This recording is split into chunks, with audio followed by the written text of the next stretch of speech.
এই পাতা খেলে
সঙ্গে রয়েছে নিজ রেস্টের রূপে কক্ষভর তারা নিজ রাজসভার দিকে করেছে আগমন।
বিরাট রাজা রাজসভায় তার মন্ত্রী সেনাপতি সেনাগণ সকলেই এসে উপস্থিত হয়েছেন, এখনো আসেননি রাজা বিরাট।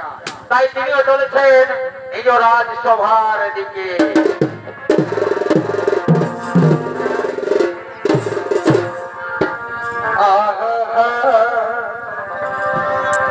যে তোরে পাঠালো কোন রে,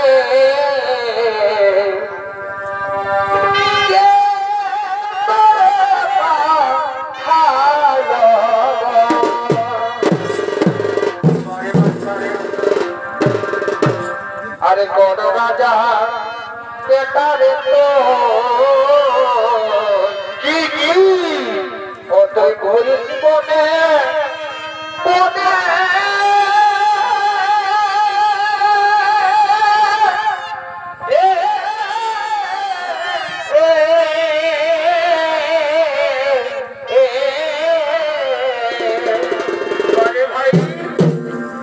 আরে কোন রাজা বেটারে তো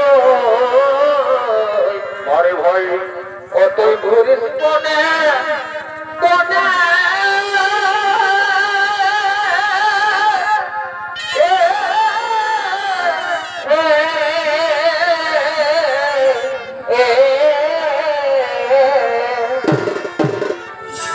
আরে কুন্তি জননী কাঁদে একই কঠিল ভান রে, ওরে কুন্তি জননী কাঁদে একই কঠিল ভান রে, কে তোরে পাঠালো কোন রে, কে তোরে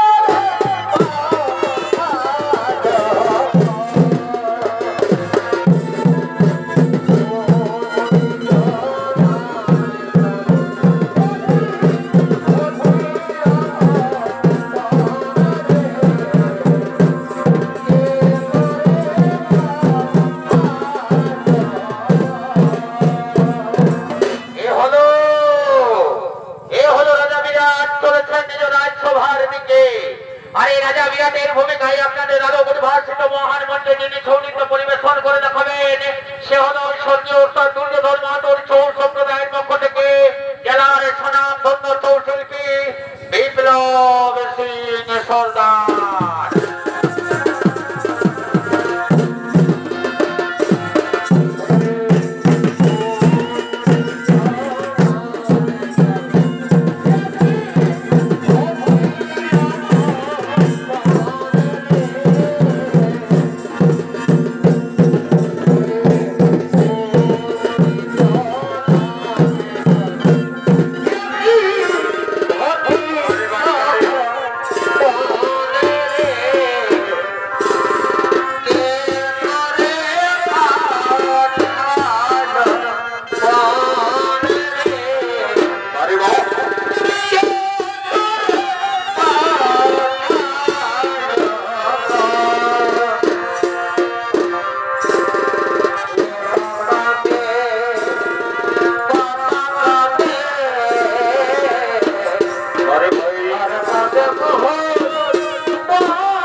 সম্রাটের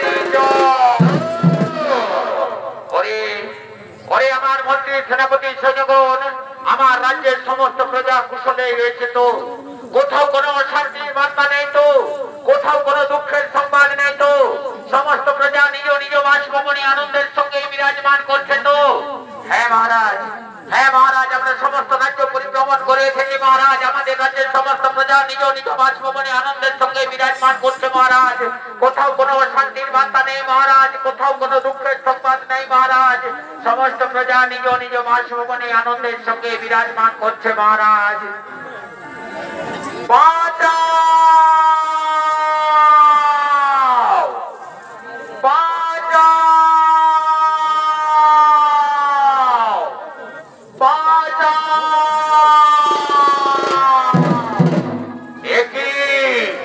একই মন্ত্রী সেনাপতি সৈন্যগণ, তোমরা এখনই বললে আমার রাজ্যের সমস্ত প্রজা কুশলেই রয়েছে, তবে কোথা থেকে বেঁচে এলে এই নারী কণ্ঠস্বর বাঁচাও বাঁচাও রূপে চিৎকার করে করে ডাকছে?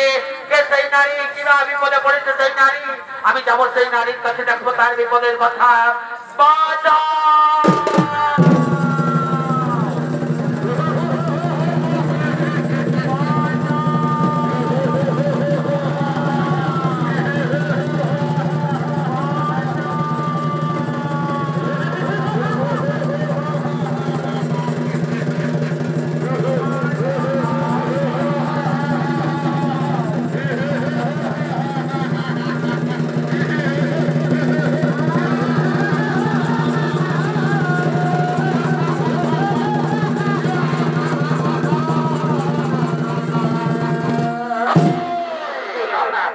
তুমি কি ভেবেছো সৈরথী? তুমি কি ভেবেছো সৈরথী এই বিরাট রাজা রাজসভায় পালিয়ে এলে তোমার কেউ রক্ষা করবে? কেউ রক্ষা করবে না সৈরথী। এই বিরাট রাজা রাজসভায় কীটকের দিকে আঙুল তোলার মতো কোনো যোদ্ধা নেই সৈরথী। এই বিরাট রাজা রাজসভায় কীটকের দিকে আঙুল তোলার মতো কোনো যোদ্ধা নেই মহারাজ। আপনি তো নিজ চোখে দেখলেন মহারাজ, কীটক কিভাবে আমাকে অপমানিত কলঙ্কিত করার চেষ্টা করেছে মহারাজ। এই অপমানের জন্য কীটককে আপনি দণ্ড দিন মহারাজ, এই অপমানের জন্য কীটককে আপনি দণ্ড দিন। শোনো শোনো সৈরন্ধ্রী, কীটকের এই ভুলের জন্য কীটককে তুমি ক্ষমা করে দাও সৈরন্ধ্রী। ক্ষমাই হলো মানব জীবনের মূল ধর্ম, ক্ষমাই হলো মানব জীবনের মূল কর্ম। কীটকের এই ভুলের জন্য তাকে তুমি ক্ষমা করে দাও সৈরন্ধ্রী। না, কীটককে আমি কিছুতেই ক্ষমা করতে পারবো না। কীটক যেভাবে আমাকে অপমানিত কলঙ্কিত করার চেষ্টা করেছে, তাকে আমি কিছুতেই ক্ষমা করতে পারবো না। আমারও পঞ্চ বান্ধব স্বামী রয়েছে, এই অপমানের প্রতিশোধ আমি অবশ্যই নেব, এই অপমানের প্রতিশোধ আমি অবশ্যই নেব।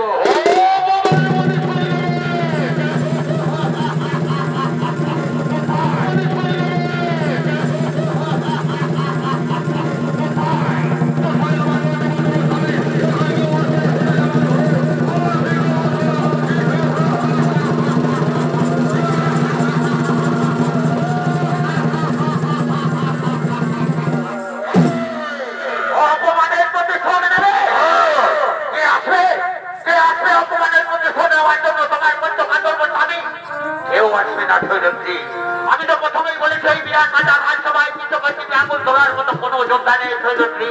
এই বিরাট রাজা রাজসভায় কীটকের দিকে আঙুল তোলার মতো কোনো যোদ্ধা নেই। শোনো সৈরন্ধ্রী, আজ আমি এই সভা মাঝ থেকে খালি হাতে ফিরে যাচ্ছি সৈরন্ধ্রী। তোমার রূপ ও যৌবনে আমি যখন মোহিত হয়েছি, তখন এক না একদিন নিশ্চয়ই আমি তোমাকে আপন করে পাবো সৈরন্ধ্রী। আজ আমি এই সভা মাঝ থেকে খালি হাতে ফিরে গেলাম সৈরন্ধ্রী। কথাটা যেন মনে থাকে সৈরন্ধ্রী, কথাটা যেন মনে থাকে। মহারাজ, এখনো কি আপনি চুপ করে থাকবেন মহারাজ? আপনার চোখের সামনে একজন অবলা নারীকে এভাবে অপমানিত কলঙ্কিত হতে হচ্ছে মহারাজ। প্রজা হলো রাজার কাছে পুত্র সম, প্রজার সুখে দুঃখে বিপদে আপদে রাজা সাহায্যের হাত বাড়িয়ে দেয়। আমি আপনার রাজ্যের একজন প্রজা সম মহারাজ। আপনি যদি আমার এই বিপদের দিনে এগিয়ে না আসেন, আমি কোথায় যাব? তার কাছে গিয়ে বলবো আমার বিপদের কথা? ও, বুঝতে পেরেছি মহারাজ। আপনি যখন আমার দিক থেকে মুখ ফিরিয়ে নিয়েছেন, তখন আমি বুঝতে পেরেছি আপনিও ধৃতরাষ্ট্রের মতো স্নেহ বসে অন্ধ হয়ে রয়েছেন মহারাজ। তাই তো কৃষককে দণ্ড দেওয়ার মতো ক্ষমতা আপনার নেই মহারাজ। আপনি যখন কৃষককে দণ্ড দিলেন না মহারাজ, তখন আমারও পঞ্চ গান্ধর্ব স্বামী রয়েছে মহারাজ। তাই আজ আমি এই সভা আমাদের প্রতিজ্ঞা করে যাচ্ছি মহারাজ, সাক্ষী থাকো মহাদেব, সাক্ষী থাকো 33 কোটি দেবতা, সাক্ষী থাকো চন্দ্র সূর্য, আজকে আমি এই সভা আমাদের প্রতিজ্ঞা করে গেলাম মহারাজ, আগামীকালে সূর্য উদয় হয় কৃষক দেখবে, নতুবা আমি দেখবো মহারাজ। আগামীকালে সূর্য উদয় হয় কৃষক দেখবে, নতুবা আমি দেখবো মহারাজ। আগামীকালে সূর্য উদয় হয় কৃষক দেখবে, নতুবা আমি দেখবো মহারাজ।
বিরাট রাজা রাজসভা থেকে তার মন্ত্রী সেনাপতি সৈন্যগণ এবং রাজা বিরাট সকলেই নিজ নিজ আলোয় ফিরে গেলেন। আর এদিকে বিরাট রাজা রাজসভায় দ্বিতীয় পাণ্ডব ভীমসেন বল্লভ নাম ধারণ করে বিরাট রাজার রাজ্যে রন্ধন কাজে নিযুক্ত ছিল। সেই ভীমসেন চলেছেন তার রন্ধনশালার দিকে।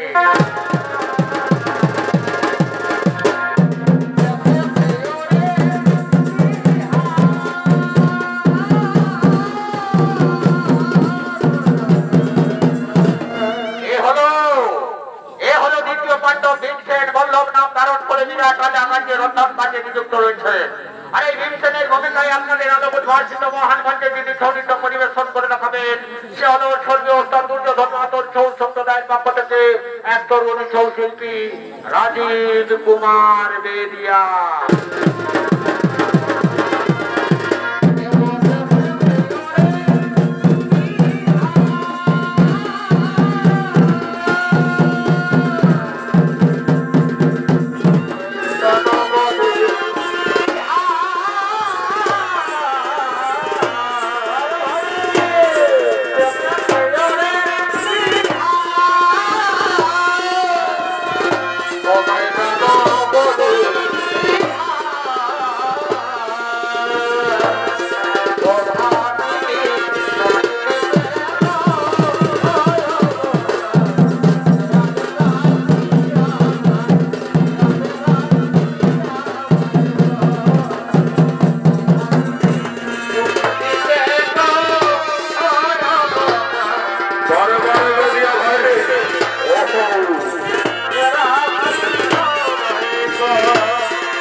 পূর্ণ হবে সৈরন্ধ্রী না না গো স্বামী দেবতা আমার আমি যে ফিরে যেতে আসিনি আমি যে এসেছি আমার অপমানের কথা জানাতে তুমি কি জানো না কৃষক কিভাবে আমাকে সভা মাঝে অপমানিত কলঙ্কিত করার চেষ্টা করেছে আমি সব জানি সৈরন্ধ্রী কালকেই আমি সভা মাঝে কৃষকের মধ্যে উপরে ও তুমি তোমার দাদার কথাই শুনলে আমার কথা একবারও ভাবলে না তোমার দাদা তো কেবলমাত্র পাশা ফেলতে জানে আর ক্ষমা করতে জানে এছাড়া তোমার দাদা আর কি জানে শোনো শোনো সৈরন্ধ্রী দাদার কথা মতো আমাদেরকে চলতে হয় দাদার কথা মতো আমাদেরকে থাকতে হয় আমি তোমায় কথা দিচ্ছি সৈরন্ধ্রী আমাদের অজ্ঞাতবাস পূর্ণ হোক তারপর তোমার অপমানের প্রতিশোধ আমি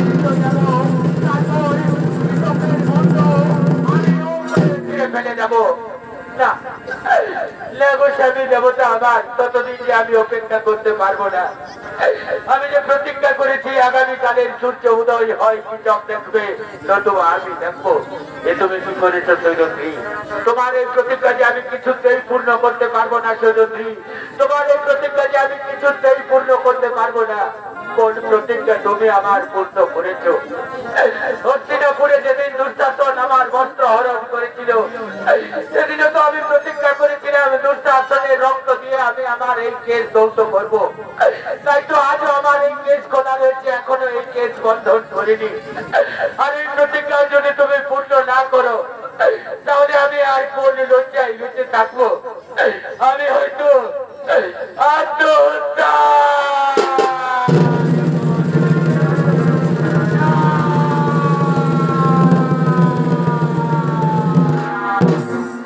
না সৈরন্দ্রী, আত্মহত্যার কথা তুমি মুখে আনবে না সৈরন্দ্রী। আত্মহত্যা মহাপাপ সৈরন্দ্রী, আত্মহত্যা কাপুরুষের কর্ম সৈরন্দ্রী। আমরা পঞ্চ ভাই থাকতে তুমি এই কাপুরুষের কর্ম করবে না সৈরন্দ্রী।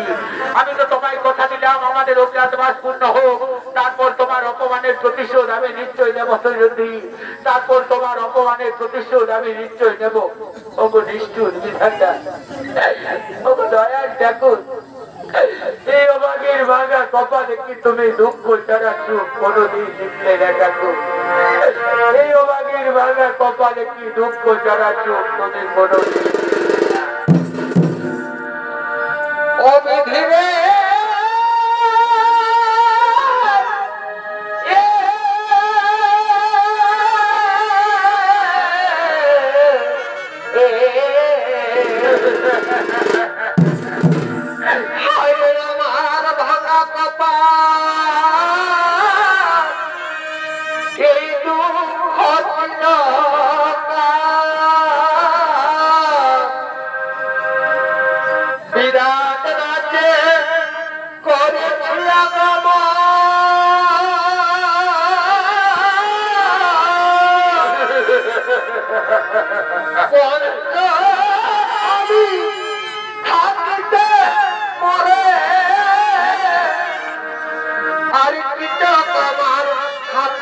ধরে রাজ্যসভা করিল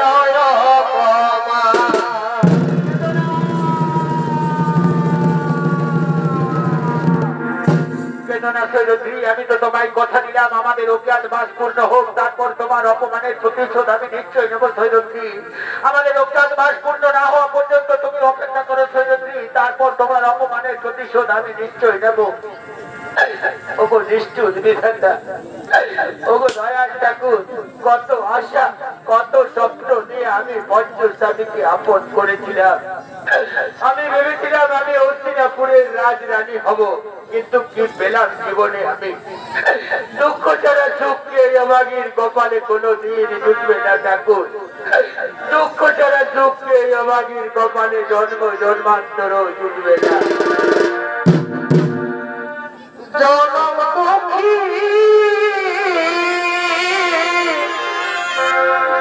কপাল পোড়া দয়া আমি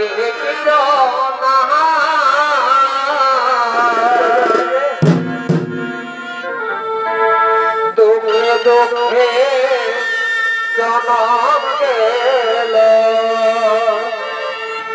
দুঃখ বিনে পেলাম না।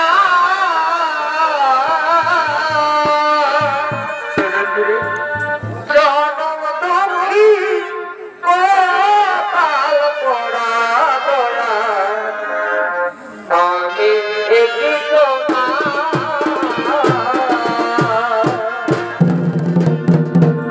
কেদনা কেদনা সৈরন্দ্রী, এভাবে কেটে কেটে তুমি আমায় দুর্বল করো না সৈরন্দ্রী। আমি তো তোমায় কথা দিয়েছি সৈরন্দ্রী, তোমার চোখের জল দেখলে আমি যে কিছুতেই শান্ত থাকতে পারি না সৈরন্দ্রী। যাও সৈরন্দ্রী, তুমি ফিরে যাও সঠিক সময় মতো আমি তোমার অপমানের প্রতিশোধ নিশ্চয় নেব সৈরন্দ্রী। ওগো দয়াল ঠাকুর, ওগো দয়াল ঠাকুর, এই অভাগীর কপালে কি তুমি দুঃখ ছাড়া সুখ লিখলে না ঠাকুর? শিশুকালে মারা গেল মা,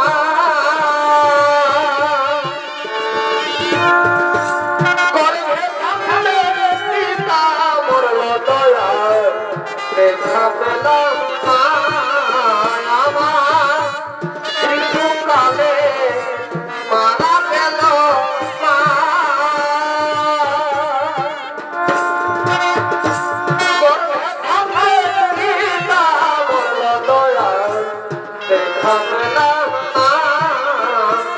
আমার কে করিবে লালন পালন, কে করিবে লালন পালন,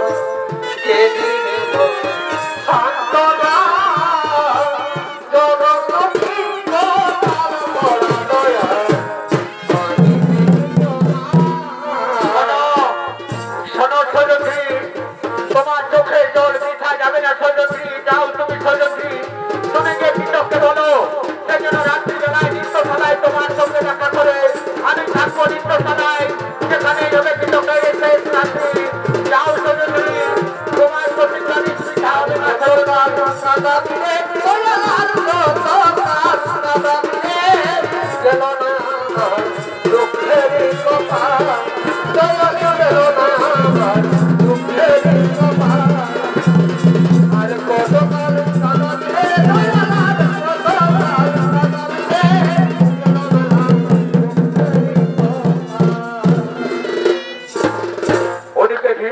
কথা মতো সৈরন্ধ্রীকে কৃষককে সংবাদ দেয় রাত্রিবেলায় নৃত্যশালায় গোপনে তারা দুজনে মিলিত হবে তাই নৃত্যশালায় তার সঙ্গে তারা দেখা করবেন আর এদিকে পূর্ব পরিকল্পিত অনুসারে পূর্বে থেকে নৃত্যশালায় লুকিয়ে ছিলেন ভীমসেন আর ওদিক থেকে উন্নত অবস্থায় ছুটে আসছেন কৃষক নৃত্যশালার দিকে সৈরন্ধ্রীকে পাওয়ার আশা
দূর থেকে তোমার মধুর কণ্ঠস্বর ভেসে আসছে আমার কর্ণকুহরে আমি যে আরো উন্মত্ত আরো পাগল হয়ে যাচ্ছি সৈরন্ধ্রী তুমি তো আমায় কথা দিয়েছিলে আজকে রাত্রিবেলায় আমরা নৃত্যশালায় দুজনে মিলিত হব তবে কি তুমি আমায় মিথ্যা প্রতিশ্রুতি দিয়েছিলে সৈরন্ধ্রী না না না না সৈরন্ধ্রী তোমার চোখের চাউনি মুখের ভাষা আমি বুঝতে পেরেছি তুমি পঞ্চ স্বামীকে নিয়ে সুখে নেও সৈরন্ধ্রী এসো এসো সৈরন্ধ্রী আমার হৃদয় লক্ষ্যে ধরা দিয়ে আমার উত্তপ্ত হৃদয়কে তুমি শান্ত করো আমি তোমাকে রাজ রানী করে রাখবো সৈরন্ধ্রী আমি তোমাকে রাজ রানী করে রাখবো আসবে না সৈরন্ধ্রী তোমাকে তুমি আমায় মিথ্যা প্রতিশ্রুতি দিয়েছিলে সৈরন্ধ্রী না না না না সৈরন্ধ্রী তুমি তো এই নৃত্যশালার আশেপাশে কোথাও রয়েছে সৈরন্ধ্রী তোমার মধুর কণ্ঠস্বর ভেসে আসছে আমার কর্ণকুহরে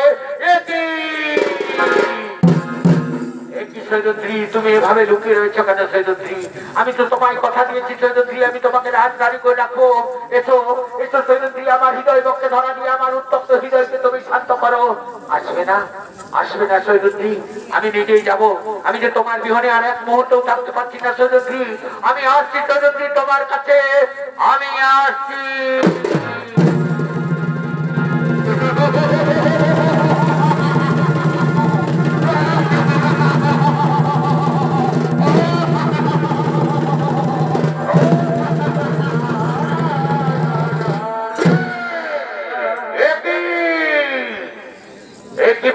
হঠাৎ করে তুমি রন্ধনশালা ছেড়ে এই নৃত্যশালায় কেন এসেছো বল্লভ এই নৃত্যশালায় তো বৃহন্নালা থাকার কথা এখানে বৃহন্নালা উত্তরাকে নৃত্য শিক্ষা দেয় তবে তুমি কেন এসেছো বল্লভ এখনো কি তুমি আমাকে চিনতে পারলে না কিছু এখনো কি তুমি আমাকে চিনতে পারলে না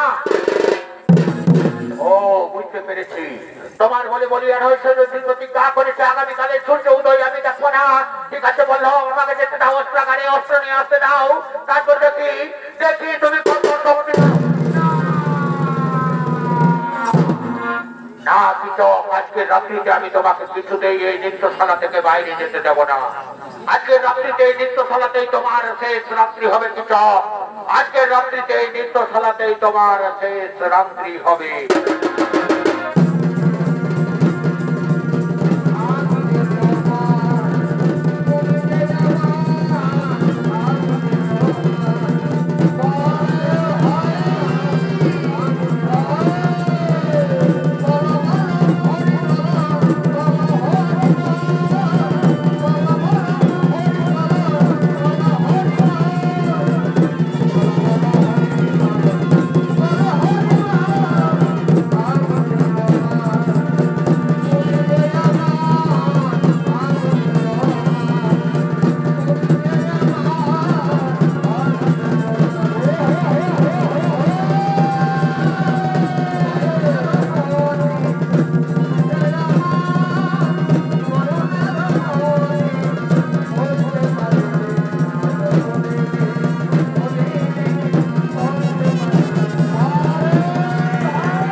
তুমি জানো না কৃষক তুমি কাকে স্পর্শ করেছ?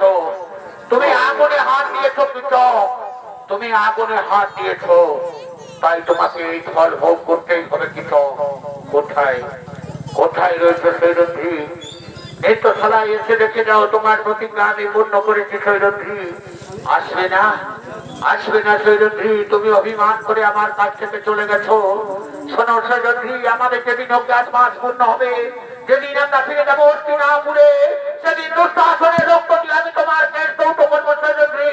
দুঃশাসনের রক্ত দিয়ে আমি তোমার কেশ দৌত করবো। আমি আসছি সৈরন্ধ্রী।